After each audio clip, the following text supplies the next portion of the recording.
Nang matulungan ni Jules si Sari sa pagsampa sa isang malaking bato, ay nakangiting tinabihan siya nito. Masaya ka ba na kasama ako? Nakangiti ring tumango siya. Masayang masaya. Ganoon din ako, Sari. Kinabig siya nito at muling hinalikan. Banayad ang pagkakalapat ng kanilang mga labi. Tinugon niya ang halik na iyon. He was kissing her softly, his lips coaxing her, brushing them lightly. Napapikit siya at naging mampusok na ang pagtugon sa halik nito. Sorry, bulong nito na bahagyang pinalaya ang kanyang mga labi at bumaba ang halik sa kanyang leeg. Naramdaman niya na parang nilalagnat ang katawan niya. Ang isang kamay nito ay humahaplos sa kanyang likod.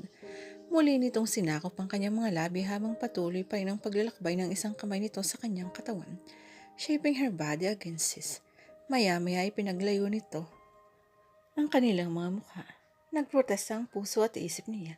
Bakit kapag nadadayitin ang mga labi niya kay Jules ay parang ayaw niyang matapos iyon? Titig na titig ito sa kanyang mga mata nang magsalita.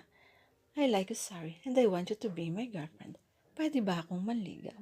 Napuno ng tuwa ang dibdib niya at hindi siya magkandatuto sa pagtango. Yes, sambit nito. Kahit na pasikreto ang panliligaw ni Jules sa kanya dahil pinakiusapan ni Ayrton na silang dalawa lang muna sana ang makaalam niyon.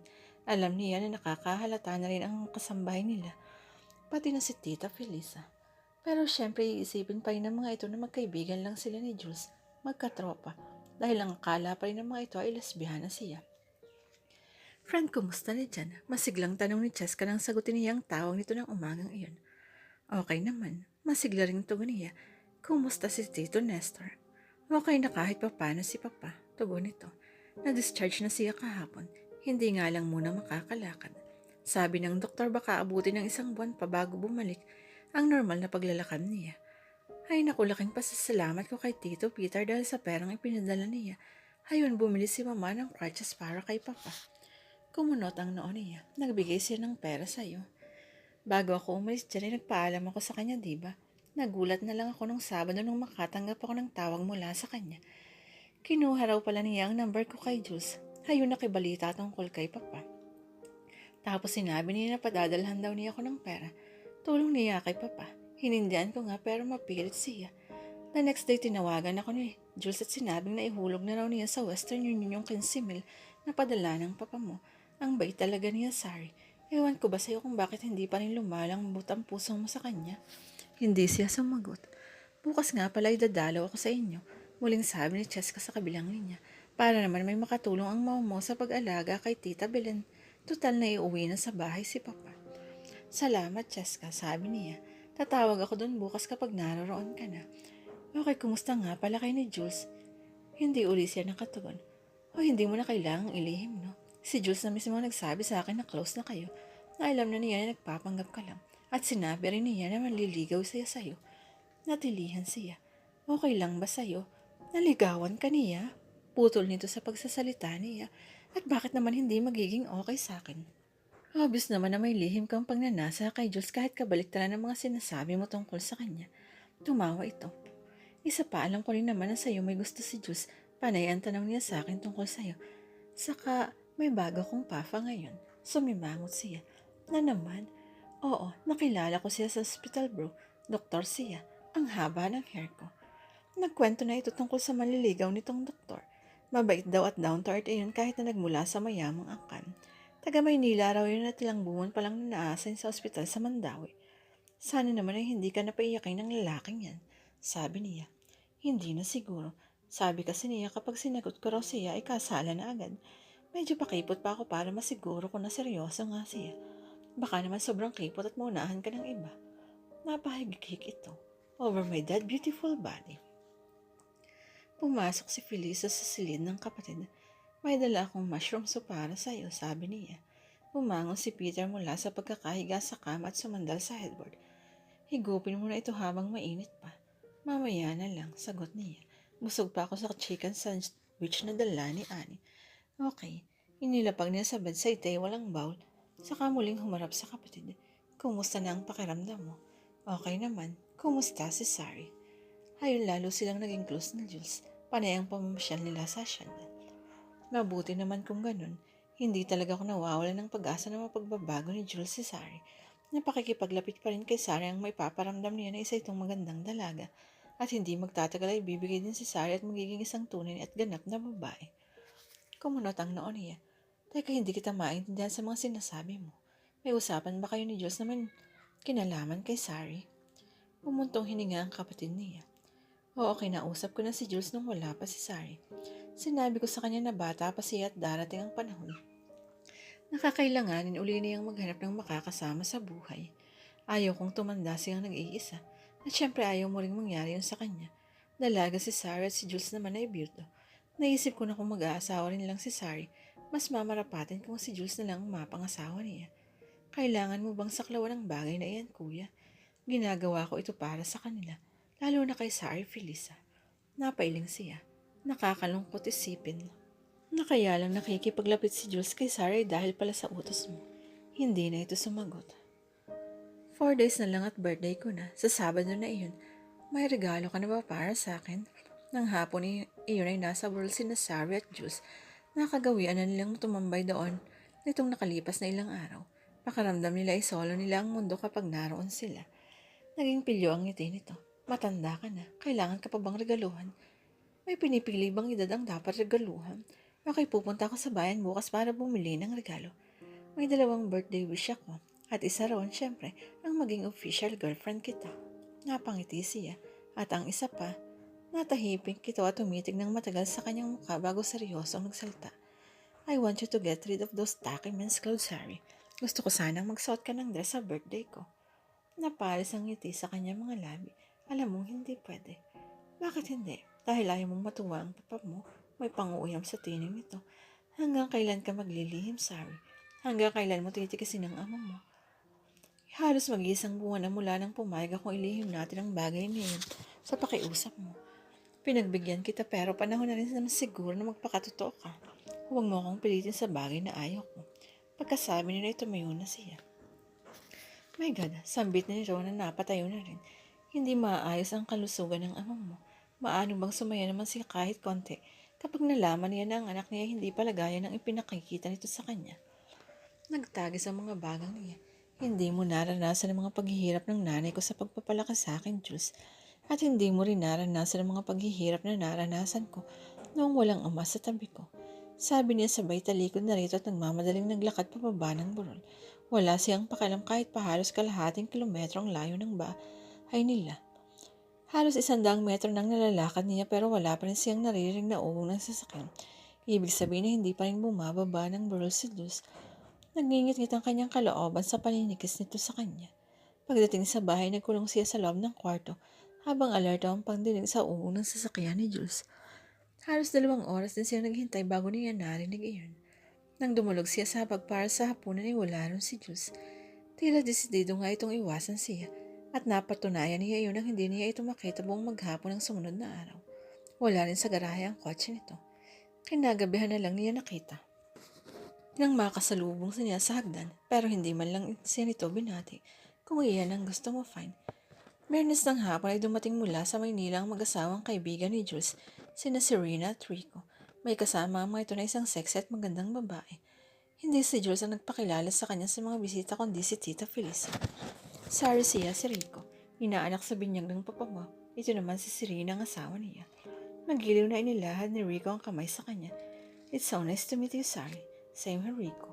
Tugon niya. Sunod niyang kinamayan ni Serena at ito na ang nagpakilala sa kasama nitong babae. Ito si Lily, best friend ko. Napatingin siya kay Lily. Kailad lang ito ni Serena at gaya ng huli. Ay sopistikada rin ito. Sa suot na body hugging na bestida ay lantad na lantad ang magandang katawan nito. Sa hapagkainan ng gabing iyon for the first time, ay sumalo sa kanila si Peter. Iyon ang unang pagdulog nito sa mesa mula nang atakihin ito sa puso. Walang patid ang kumustahan at kwentuhan nito at ni Rico. Napansin ni Sari na tahimik lang si Jules pero ilang beses niyang nahuli na tumingin ito sa gawin niya. Halata pa ng sama ng loob sa mga tingin nito. Anak, saluhan mo kaming magkape sa veranda. Yakag ni Peter sa kanya pagkatapos nilang kumain. Pasensya na po pero inaantok na ako. Tugon niya. Tumangulang ito. Birthday ni Jules, nagkaroon ng masaganang tanghalian sa bakuran ng malaking bahay na dinaluhan ng mga malapit na kaibigan ng celebrant at mga trabahador ng asyenda. Sinadya ni Sari maglagi sa kusina at tumulong na lang doon. Ayaw niyang mapalapit kay Jules at lalo na kay Lily. Napansin niya mula pa kaninang umaga na parating nakadikit ang dalawa. May namamagitan kaya sa mga ito. Kumirot ang dibdib niya sa isiping iyon. 3:00 ng hapon nang magpasya siyang pumanik sa kanyang silid. Mas nahihirapan siya kapag nakikita sina Jules at Lily na magkasama. Sweet na sweet at palaging nagbibiroan. Sa sama ng loob ay hindi niya namalaya na nakatulog na pala siya. 6:00 na ng hapon nang magpaalam sina Serena, Rico at Lily para bumiyahe pabalik ng Manila. Ikaw naman ang bumisita sa amin next time, tol. Sabi ni Rico kay Jules. At isama mo na rin si Sari. Nanunod yung sabi naman ni Serena. Napakamot na lang siya sa batok. Alam kasi ng mag-asawang Serena at Rico ang tungkol kay Sari bago pa man dumating sa asyenda ang dalaga. Nang nagdaang gabi, kinuwento niya sa mga ito na hindi nila pagkakaintindihan ng dalaga. Alam din ng mga ito na isang pagpapanggap lang ang ginagawa ni Sari bilang tomboy dahil gusto nitong saktan ng ama. Inihatid niya ang mga kaibigan hanggang sa labas ng gate ng bahay. Saka niya kinausap ang ilang katiwala ng asyenda na abala sa pagliligpit ng mga upuan at mesa. Kayo na ang bahala rito, ha? Opo, Sir Jules, chorus na sagot ng 3 lalaki. Pagod ang katawan at isip niya, at kahit na 2 bote ng beer lang na inom niya ay medyo nalilino rin siya. Dumiretso na siya sa kanyang silid. Pabagsak na inihiga ang sarili sa kama. Pero naisip niya, hayaan ba niyang lumipas ang kaarawan niya na hindi sila nagkakasundo ni Sari hanggang kailan sila magtitikisan. Halos 2 oras din nagtalo ang isip niya kung lalapitan ba niya si Sari o hindi. Sa huli ay bumigay rin ang puso niya. Miss na niya ito. Nag-shower lang siya sandali at nagpalit ng damit saka siya nagtungo sa silid ni Sari. Sana lang ay gising pa ito. Nakabukas ang pinto ng silid ng dalaga nang makarating siya roon. Nakakatok siya pero narinig niya sa beranda ang ingay ng ringtone ng cellphone ni Sari. Doon na siya nagtungo. Nabutan niya itong nakaupo sa steel chair doon habang abala sa pagtitext. Nagangat ito ng mukha nang maramdaman ng presensya niya. Pero hindi ito bumati. Sa halip ay bali walang ibinalik lang ang atensyon sa cellphone. Naupo siya sa tabi nito. Hindi ka man lang nag-happy birthday sa akin. Kapalit ka pa rin ba hanggang ngayon? Muling nagangat ito ng mukha. Matalim ang tingin nito sa kanya. Pwede ba nakakaistorbo ka? Saglit na natigilan siya. Maya-maya ay huminga siya ng malalim. Sari, ayokong matapos ang birthday ko na hindi tayo nagkakasundo. At sino ba ang dapat sisihin? Hindi ba't ikaw ang naunang hindi naman sinsakin? Hindi ba't tinikis mo ako ng ilang araw? Hindi ba't iniwasan mo ng para kong salot? I am awfully sorry, Sari. It was an immature of me na pakitaan ka ng ganun dahil lang sa hindi mo pagpayag na mag-dress sa birthday ko. I just wanted to everyone to be happy. Una si Papa, kapag nalaman niya na isa kang tunay na babae. Pangalawa si Tita Felisa at syempre ako. Dahil plano ko na kapag nandito na si Rico at ang asawa niya, ay isa-share ko sa kanila na natagpuan ko ng babaeng muling nagpapasya sa akin. Ang babaeng muling nagbukas ng aking puso. Ang babaeng mahal ko. Halata ang pagkabigla sa mukha nito. Sinamantala niya ang pagkakataong ngayon at ginagap ang kamay nito. I am sure you were surprised. Sinabi ko sa'yo dati na gusto kitang ligawan at gusto kitang maging girlfriend. But I never told you I love you. Siguro ay dahil may alinlangan pa rin ako kung masusuklan mo ang damdamin ko. Pero ngayon nasabi ko na sa'yo, yes, I love you, Sari. At kung nagtaka ka kung bakit hindi na natuloy ang sinabi ni Dexter na pagdalaw dito sa bahay, ngayon siguro ay alam mo na kung bakit. Naunahan ako ng takot na baka mahulog ang loob mo sa kanya, lalo at gwapo rin naman ang mokong na yun. Natawa ito. Paano mo naisip yan ang alam mo ay tomboy ako? Umiling siya. Sa totoo lang may pakiramdam na ako noon pa na palabas lang ang pagiging tomboy mo. And I was right. Mahal mo ako pero nakikipagharutan ka ng harap-harapan sa akin nung narito si Lily. Bumalik ang simangot sa mukha niya. Napakamot siya sa batok. Gusto niyang matawa pero pinigilan niya ang sarili. So effective pala ang ginawa kong pagpapaselo sa iyo. Kumunot ang noon niya. Opo, pinapagselos lang kita kasi hindi kita pwedeng ma-involve. Nilili sa isa't isa dahil may asawa na siya. Nasa abroad ang mister niya at nagbakasyon lang si Lily dito sa Pilipinas. Nagkataon na nung bibisitahin sana niya ang best friend niyang si Serena, ay papunta naman sila dito sa Isabela. Kaya hayon isinama na lang nila si Lily. Napakurap ito. May asawa na pala siya. That's right, at kahit pa single si Lily, wala siya sa kalingkingan mo, okay? Kahit pa Robin Padilla ang forma mo. Unti-unting napalis ang simangot sa mukha ng dalaga. I love you, Sari. I really do. Patawarin mo kung nasaktan kita. Kung kinakailangang lumuhod ako sa harap mo, gagawin ko. Basta mo patawad mo lang ako. Ako ang luluhod nga siyang ngunit mabilis na hinawakan siya nito sa kamay. Diyos, huwag mong gawin yan, sabi niya. Mamasama sa mga mata nito. Napatitig si Rito at nakita ang pagsusok ko sa mata nito. Ibig sabihin ba niya na pinapatawad mo na ako? Dahan-dahang tumango ito. Napangiti siya ng malawak saka walang sabi-sabing niyapos nito. Oh God, I love you so much, sorry. And I love you too. Pabulong na tugon nito. Ikinabigla niyang narinig pero natuwa ng puno ang puso niya. Humigpit ang pagkakayakap niya rito. Matagal silang nanatili sa ganoong posisyon. Nang dahan-dahan niyang ilayo ang katawan para matitiig ang muli ang mukha nito. Napansin niya ang dalawang butil ng luha sa magkabilang pisngi nito. Sorry you're crying. Masaya lang ako. Sabi nito na may bikig sa tinig. Masaya lang ako, Jules. Ngayon lang ako nagmahal at sana huwag mo akong saktan. No way, sweetie. No way. I love you too much to hurt you. You can count on it. Pagkatapos ay dahan-dahang hinalikan niya ito nang may pagsuyo sa mga labi. Tinugon din ito ang halik niya. May halong pananabig yun at naman niya ang pagmamahal nito. Let's get out of here. Aniya pagkatapos maglayo ng kanilang mga mukha. Gusto mo bang maglakad-lakad tayo?